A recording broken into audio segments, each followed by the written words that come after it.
Narrator गंभीर और रहस्यमयी आवाज में, क्या होगा अगर एक दिन आप किसी ऐसे इंसान को देखें जो बिल्कुल आपकी तरह दिखता हो, वही चेहरा, वही आंखें, वही मुस्कान, लेकिन उसकी जिंदगी आपकी जिंदगी से कहीं ज्यादा खतरनाक हो। अर्जुन को लगा था कि उसने अपने अतीत का सबसे बड़ा राज जान लिया है, लेकिन उसे नहीं पता था कि असली खेल अब शुरू होने वाला है।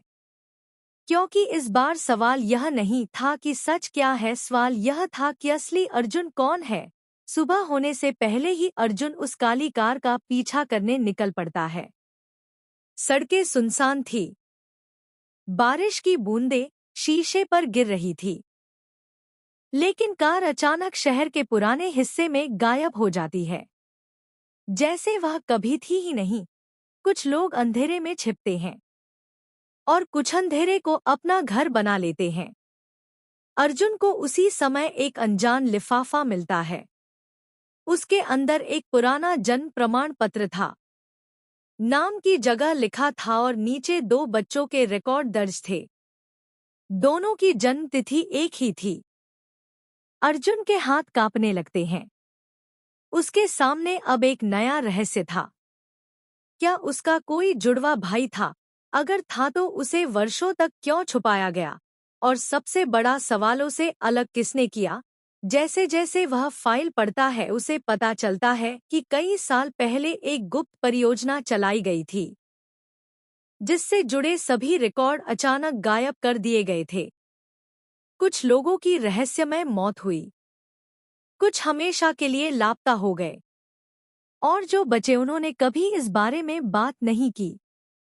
उसी रात अर्जुन एक पुराने अस्पताल पहुंचता है। वहीं से सारे रिकॉर्ड जुड़े हुए थे। अस्पताल वर्षों पहले बंद हो चुका था। अंदर धूल, टूटी मशीनें और बिखरे दस्तावेज पड़े थे। लेकिन एक कमरा अब भी बंद था। कमरा नंबर 23। दरवाजा खुलते ही अर्जुन की सांस रुक जाती है। दीवारों पर दर्जनों तस्वीरें लगी थी। हर तस्वीर में वही चेहरा था, उसका चेहरा, लेकिन अलग अलग उम्र में। जैसे किसी ने वर्षों तक दो जिंदगियों को रिकॉर्ड किया हो। सच्चाई कभी एक ही कहानी नहीं होती, उसके कई चेहरे होते हैं, और कभी-कभी वे सभी चेहरे एक जैसे दिखते हैं। कमरे के बीचों बीच एक पुराना वीडियो प्लेयर रखा था। नैरेटर गहरी आवाज में, जिंदगी में कुछ मुलाकातें ऐसी होती हैं जो इंसान की किस्मत बदल देती हैं। लेकिन अर्जुन की यह मुलाकात उसकी किस्मत नहीं, उसकी पूरी पहचान बदलने वाली थी। क्योंकि इस बार वह किसी दुश्मन के सामने नहीं था, वह अपने ही दूसरे चेहरे के सामने खड़ा था। अंधेरे कमरे में दोनों एक दूसरे को घूर रहे थे। अर्जुन की धड़कनें तेज थी।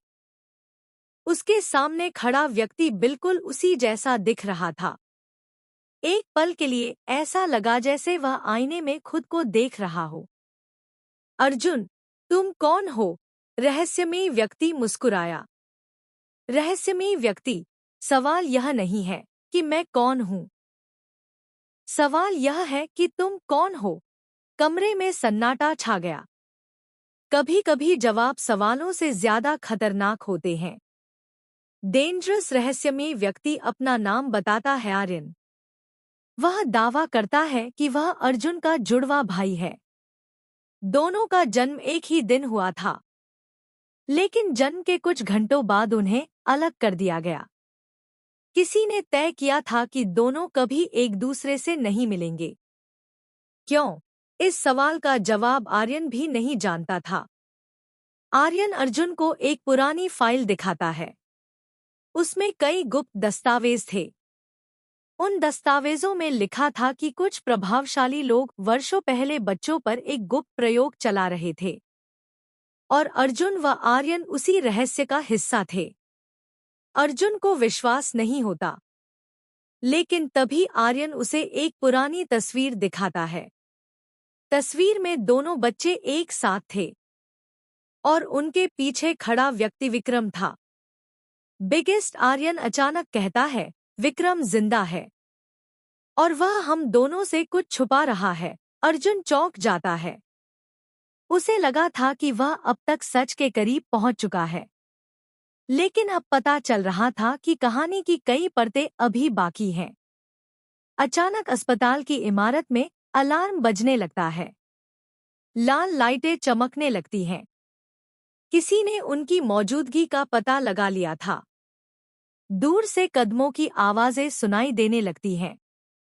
Ending cliffhanger. Aryan Arjun का हाथ पकड़ता है। आर्यन, अगर जिंदा रहना है तो मेरे साथ चलो। दोनों पीछे के रास्ते से भागने लगते हैं, लेकिन बाहर निकलते ही उनके सामने काली एसयूवी गाड़ियों का काफिला आकर रुक जाता है। एक आदमी बाहर। नैरेटर, गंभीर आवाज में हर रहस्य का एक अंत होता है, लेकिन कुछ रहस्य अपने पीछे और भी बड़े सवाल छोड़ जाते हैं। अर्जुन और आर्यन अब उस सच के दरवाजे पर खड़े थे जिसे छुपाने के लिए लोगों ने झूठ बोला, धोखा दिया और खून बहाया। रात का अंधेरा गहरा चुका था। अर्जुन और आर्यन एक पुराने फार्म हाउस में छिपे हुए थे। उनके सामने वही तस्वीर रखी थी। तस्वीर में उनकी मां और विक्रम एक साथ खड़े थे, लेकिन तस्वीर के पीछे लिखी एक तारीख ने सब कुछ बदल दिया।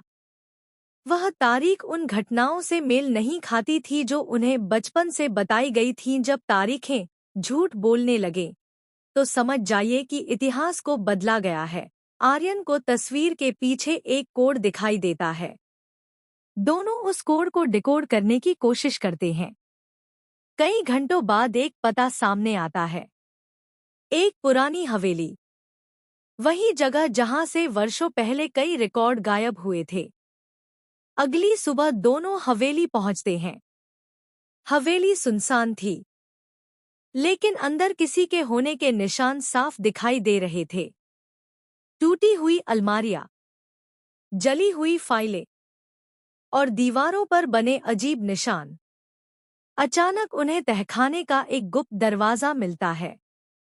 दरवाजा खुलते ही एक कमरा दिखाई देता है जिसमें दर्जनों फाइलें रखी थी।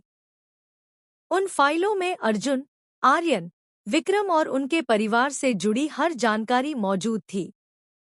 अर्जुन एक फाइल खोलता है। उसके अंदर एक चौंकाने वाला दस्तावेज था।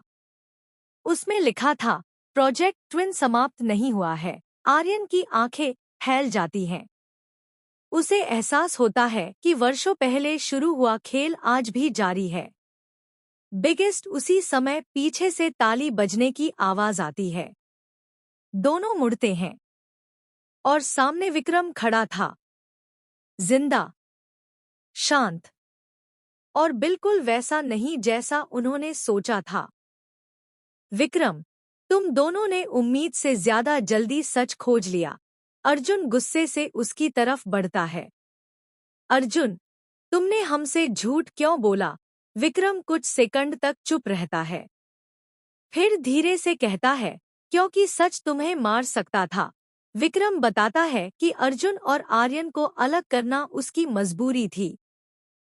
कुछ लोग उन दोनों की तलाश में थे, ऐसे लोग जिनकी पहुंच सत्ता, पैसा और ताकत तक थी।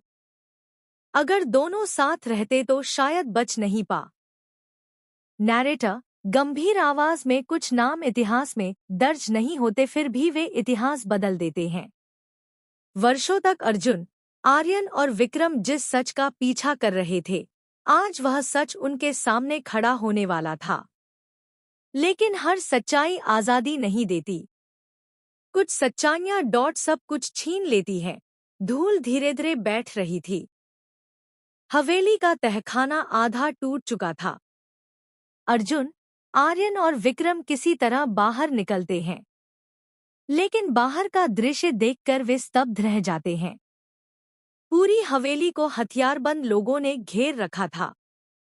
काले कपड़े, काले वाहन और हर चेहरे पर एक ही निशान, प्रोजेक्ट ट्विन। जब कोई राज बहुत बड़ा हो जाता है तो उसे बचाने के लिए एक पूरी दुनिया बनाई जाती है।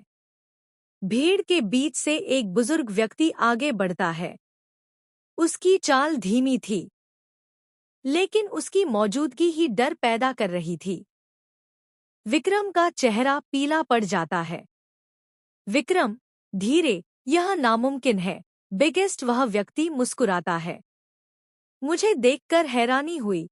विक्रम, अर्जुन और आर्यन कुछ समझ नहीं पाते। विक्रम फुसफुसाता है, यही है प्रोजेक्ट ट्विन का असली मास्टरमाइंड। वह आदमी बताता है कि वर्षों पहले उसने एक गुप्त योजना शुरू की थी। उसका उद्देश्य सिर्फ दो बच्चों को अलग करना नहीं था। वह लोगों की पहचान, यादों और जिंदगी पर नियंत्रण चाहता था। अर्जुन और आर्यन उसकी सबसे बड़ी योजना का हिस्सा थे। सालों तक उन्हें अलग रखा गया। उनकी जिंदगी पर नजर रखी गई। उनके आसपास के लोगों को नियंत्रित किया गया। और जब भी कोई सच के करीब पहुंचा उसे रास्ते से हटा दिया गया। अर्जुन को अब समझ आने लगा था कि उसका पूरा जीवन किसी और द्वारा लिखी गई कहानी जैसा था। लेकिन तभी आर्यन आगे बढ़ता है।